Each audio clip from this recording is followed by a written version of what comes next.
Well, I think a coach in anything is there to help somebody get to where they want to get to. So whether that's with regard to, say, in golfing terminology, whether it's with regard to somebody wants to lower their handicap or improve their ball striking or their putting or improving the way their swing looks, then it's really, I think a good coach will understand what the player really wants to do and help them go there, whatever that it is.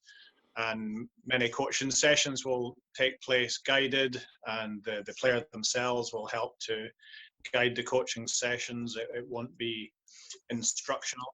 It'll be very much collaborative with the coach and the player working together to where the player want to get to, whatever it is. What is your assessment of the increasing use of Trackman for coaching over the last decade?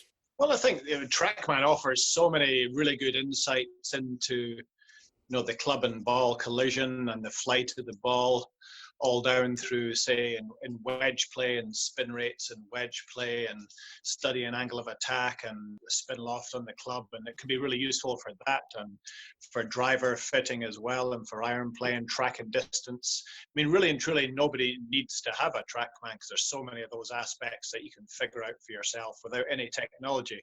But that said, Trackman and other tracking devices are really helpful to, if you really want to go into detail and all those things, especially in the club fitting industry. They do seem to be really helpful. Distance alone, just tracking the distance alone can be really helpful for that kind of thing. Looking at the curvature of ball flight and the collision of ball and club. So yeah, they can be really, really helpful, but certainly not overused, and certainly people can do without them as well. And could you give me an example of something that you might be able to assess yourself without the use of technology? Yes, so certainly even if you look at the spin rate in the ball, okay, I mean, I'm talking about a good player now will know how well he struck the ball and how much spin he's getting on the ball. You'll know your different angles of attack.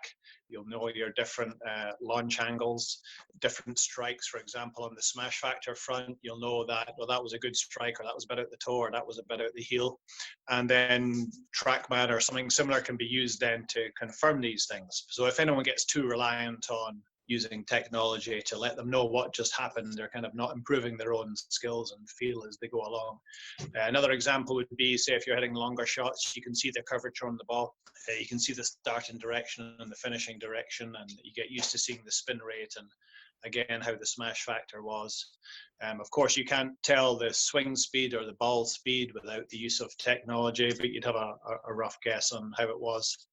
And even when you're out in a tournament play or out in the course, you could hit one kind of a drive that ends up going further than a drive that's said with technology that went further because of the bounce of the ball, or if you're hitting uphill or downhill or downwind or into the wind or whatever the case may be. So there's certainly fantastic uses for tracking devices like that to show you exactly what happened. It's really good fun to play around with it, good for giving presentations on different things. And the other end of the scale is it's great if you can learn to do it without the use of technology.